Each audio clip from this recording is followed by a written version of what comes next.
El remate, con Miguel Ángel González Suárez.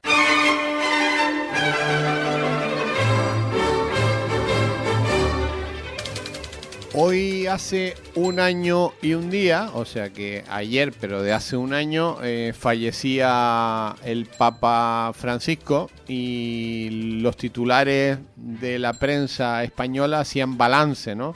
Y decían que el Papa Francisco y España hablaban que siempre quiso ir a España y nunca vino a España, siendo argentino y hablando perfectamente español. Cosas de la vida. Y sin embargo, el actual Papa, que es norteamericano, de Estados Unidos, pues bueno, en el mes dentro de 2 meses, está en España, en Madrid, en Barcelona y en Canarias, concretamente en Gran Canaria y en Tenerife. Cosas curiosas de la vida.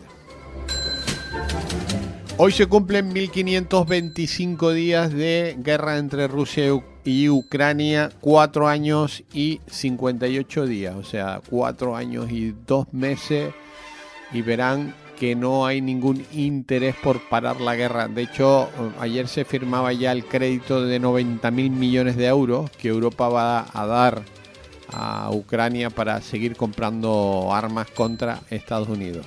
Les recuerdo que España, los españoles, los que están escuchando ahora la radio y los que no la escuchan también, ya hemos pagado a fecha 1 de enero de este año 17.000 millones. 17.000 millones, pero bueno, da la impresión que a nadie le interesa esta historia. La guerra, ¿cómo va? Bueno, pues los rusos ya han conquistado todo lo que querían y algo más.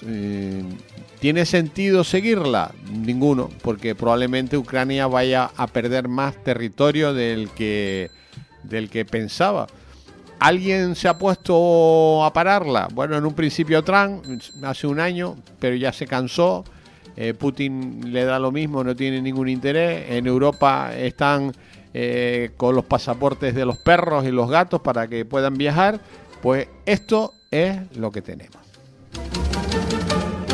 Y en Irán ya saben que tuvimos 40 días de guerra, 40 días y 40 noches, y ahora ya llevamos 15 días de alto el fuego.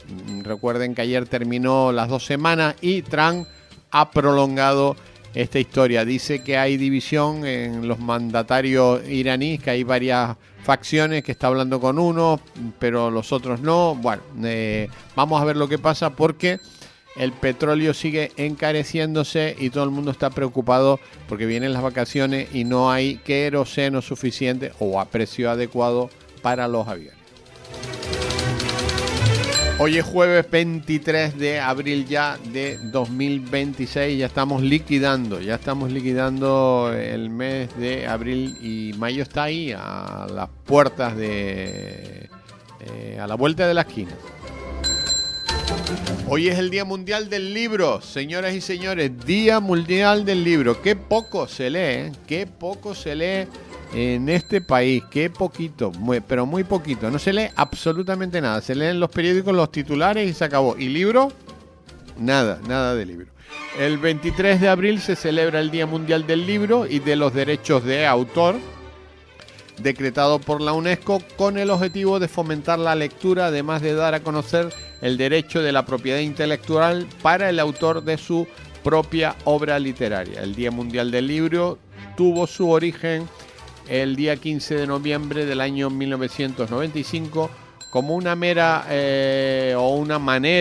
de rendir un homenaje a grandes escritores universales como Miguel Cervantes, Garcilaso de la Vega, William Shakespeare, Joseph Pla, Manuel Mejías, Vallejo, entre otros.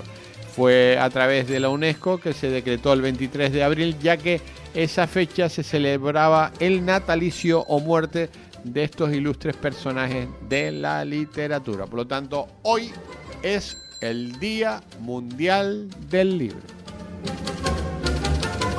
Vamos con las efemérides del día de hoy. 1563, colocación de la primera piedra del monasterio del Escorial en Madrid. 1563.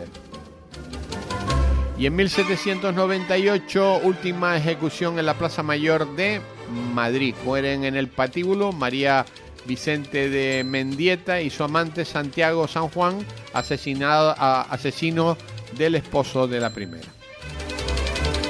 En 1917, un día como hoy, comienza la construcción del Metro de Madrid.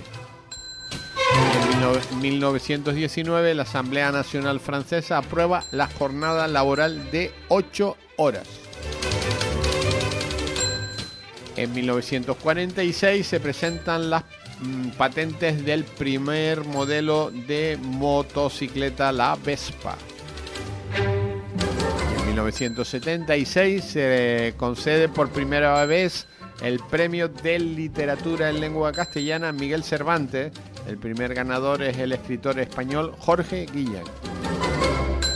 En 2005, que fue ayer, se publica el primer vídeo de YouTube. Y dense cuenta que YouTube se ha convertido hoy en día en la televisión más vista del mundo. En 2022, la Unión Europea obliga a las plataformas digitales a controlar sus contenidos y retirar los ilegales. Santoral para el día de hoy: San Jorge, Jordi, para los catalanes, Fortunato, Adalberto y Gerardo. Y por cierto, hoy es el día de Aragón y de Castilla y León, que es fiesta en esas dos comunidades. Alemania se prepara y presenta su primera estrategia de defensa. Alemania está reorganizando sus fuerzas armadas. Para ello, el gobierno ha analizado cómo podrían evolucionar las amenazas en el futuro, qué escenarios son realistas y para qué posibles conflictos debe prepararse el país. Ahora el ministro Boris Pistorius ha presentado una nueva estrategia de defensa. Selten war eine Militärstrategie so nötig wie in dieser historischen Phase.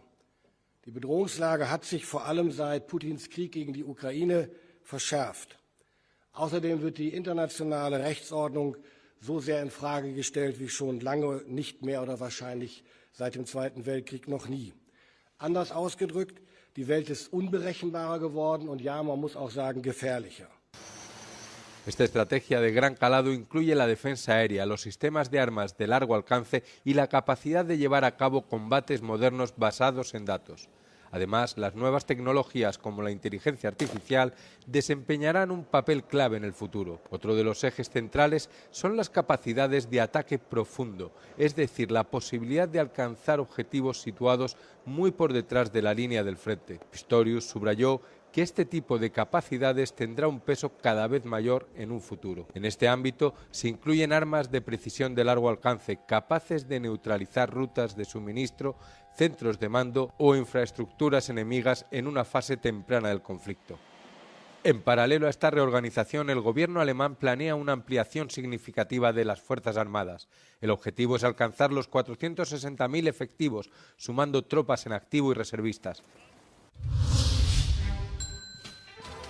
Y Bruselas propone ayudas a hogares vulnerables y reducir impuestos a la electricidad ante la crisis energética. Meses de incertidumbre con un impacto de la guerra impredecible. Hay que estar preparados para todo. Europa encara la crisis energética derivada de la guerra en Irán con una recomendación clave: acelerar la electrificación con más energía renovable y menos dependencia del combustible fósil. Acelerar nuestros planes energéticos es importantísimo en seguridad energética y en seguridad económica. Entre las recomendaciones de la Comisión Europea está la de coordinarse en el almacenamiento de las reservas energéticas, asegurar que los depósitos de gas se llenen de forma gradual y coordinada y rebajar los impuestos a la electricidad para favorecer su consumo frente al gas y el petróleo. Una aceleración hacia la electrificación. Ahora es el momento de sacar los combustibles fósiles de la producción de electricidad. Y a corto plazo, ayudas del Estado a los más vulnerables y sectores más afectados, pero de forma temporal y selectiva.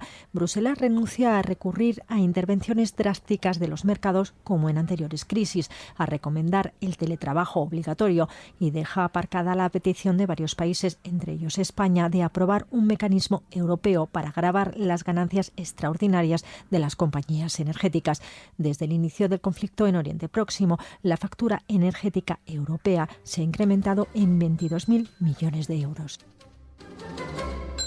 Bueno, y una noticia muy curiosa, pero para que vean todo lo que afectan estas guerras. El mayor fabricante del mundo de preservativos subirá los precios un 30% por el cierre de Hormuz. Es el mayor fabricante de preservativos del mundo. Produce 5.000 millones de unidades al año para las principales marcas como Durex o Trojan y sistemas de salud nacionales como el británico. La empresa de Malasia ha anunciado que subirá los precios en torno a un 30%. La causa, el impacto de la guerra de Irán. Los precios del petróleo influyen en todo, desde el transporte hasta los materiales plásticos que utilizamos, explica el director ejecutivo de Carex. La escasez de algunos derivados del petróleo dispara los costes de producción. Por ejemplo, el amoníaco para conservar el látex y la silicona, base de los lubricantes. Los precios son caros, no nos queda más remedio que repercutir el coste a los clientes, asegura el empresario malasio. El bloqueo del estrecho de Hormuz afecta a las cadenas de suministro y la mayoría pasa por Asia. Este continente es la gran fábrica del mundo y eso acaba repercutiendo en nuestros bolsillos.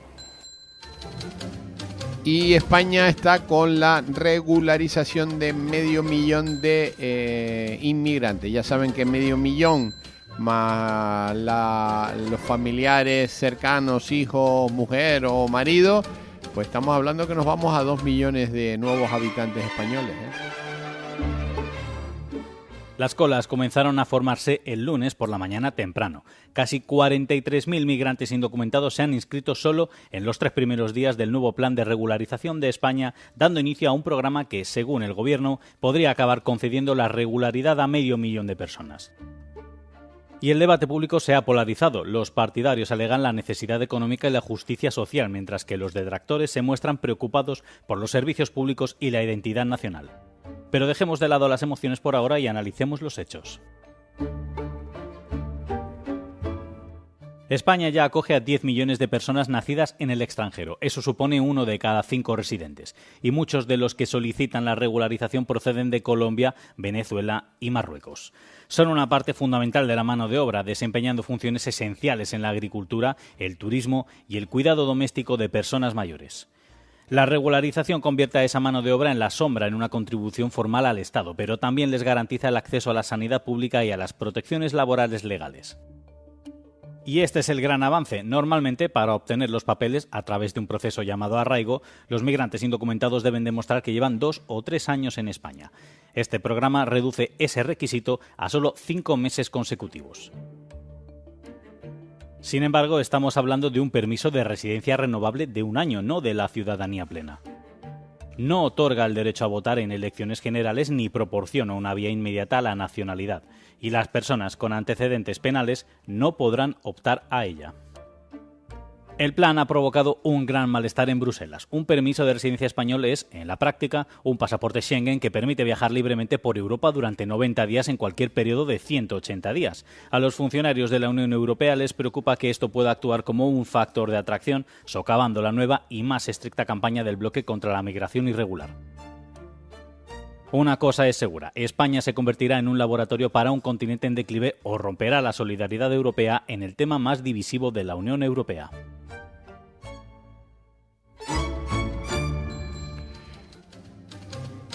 Y Guardiola investida, han pasado más de 4 meses, como presidenta de Extremadura por mayoría absoluta tras el acuerdo con Vox.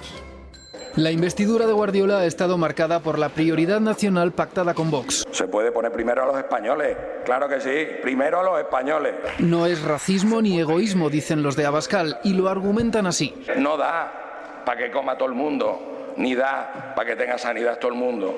Hay que elegir. La oposición asegura que María Guardiola se ha rendido ante las exigencias de Vox. Es una vergüenza. Este pacto es indigno, ilegal e inhumano, con olor a racismo, a xenofobia, medidas inconstitucionales. Repita conmigo, señora Guardiola, prioridad nazi con al. Guardiola contraataca con los pactos de Sánchez. Prioridad nacionalista.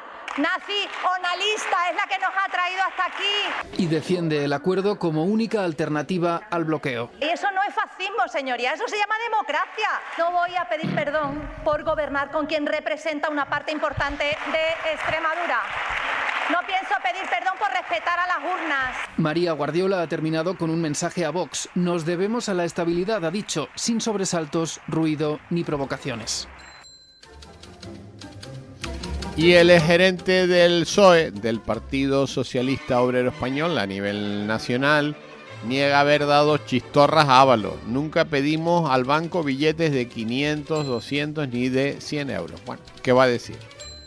Han llegado al juicio las chistorras, soles y lechugas, que según la UCO era el lenguaje clave de los acusados para los billetes de 500, 200 y 100 euros. El exgerente del PSOE dice que nunca usaron esos billetes para liquidar gastos. Eran tickets siempre, a lo mejor de 100 euros, de 80 euros, de 20 euros. Entonces, claro, ¿para qué quieres tú de 500, de 200 o de 100? Mariano Moreno asegura que todos los gastos estaban justificados.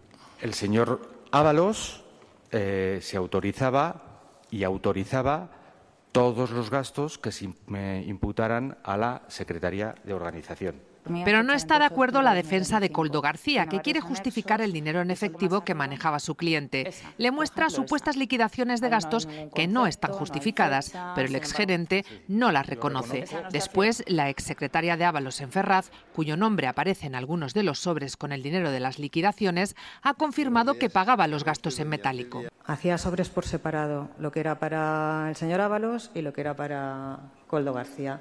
También ha declarado el ex jefe de gabinete de la ministra María Jesús Montero, que ha negado pagos por parte de Aldama para aplazar una deuda en Hacienda. Se decía que me había entregado un dinero que jamás me había entregado y que yo le había pedido que me buscara un piso, cosa que también es radicalmente falso. Y ha reconocido que fue Koldo García el que le insistió para que atendiese a Aldama. Y luego se organiza un viaje el 4 de...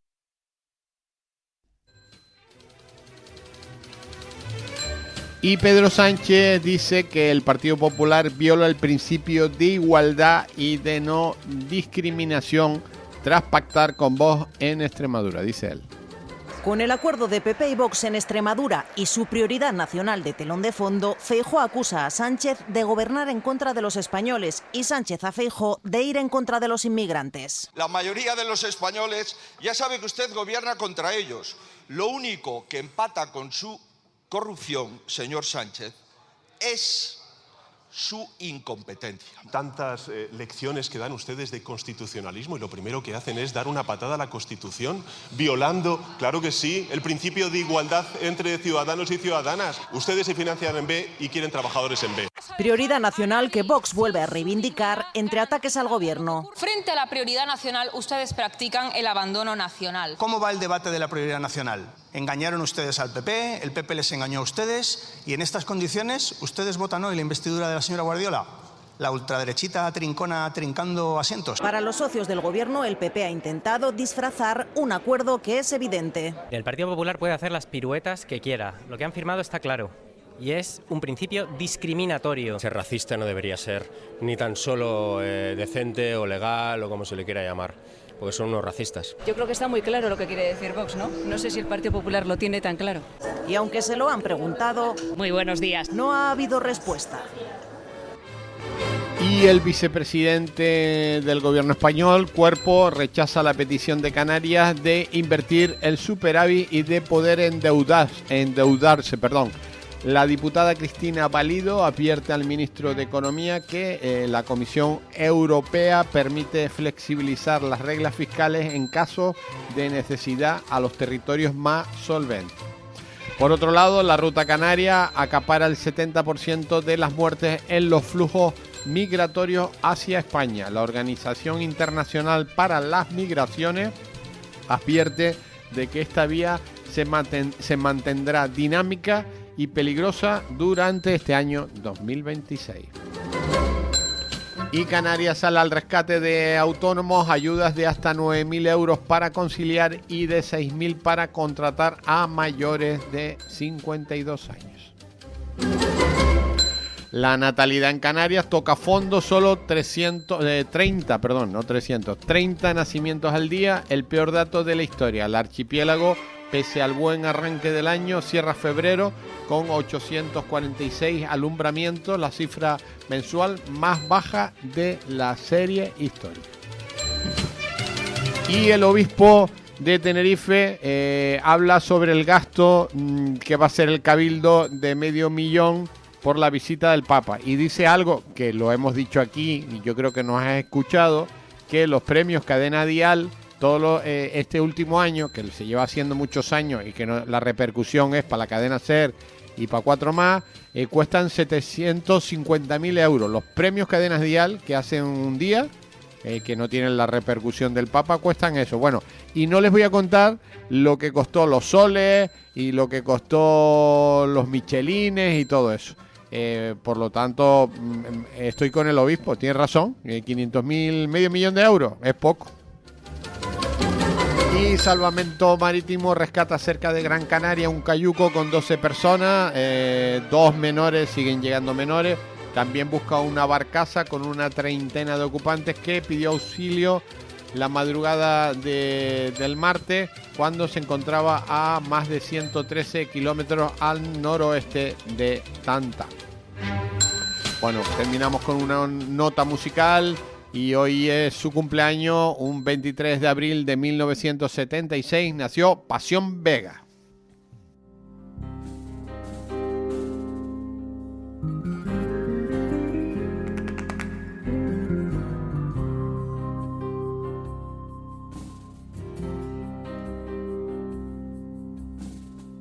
María pensó que el amor era un mandamiento de dos, y esperando el primer beso se hace vieja ante el espejo y limpia su llanto, maquilla sus heridas y se le va la vida.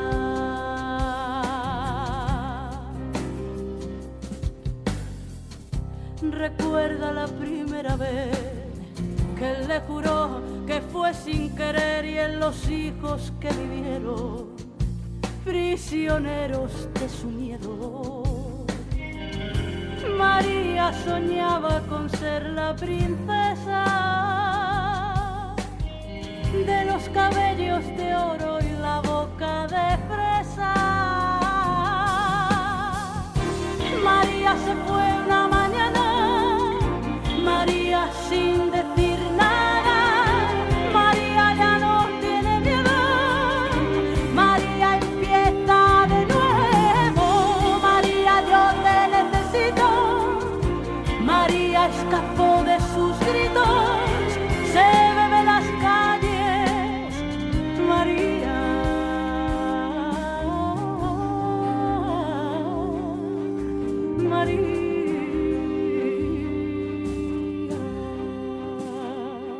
Ella nunca dice que no, es la esclava de su señor, ella siempre lo perdona, a sus pies sobre la lona.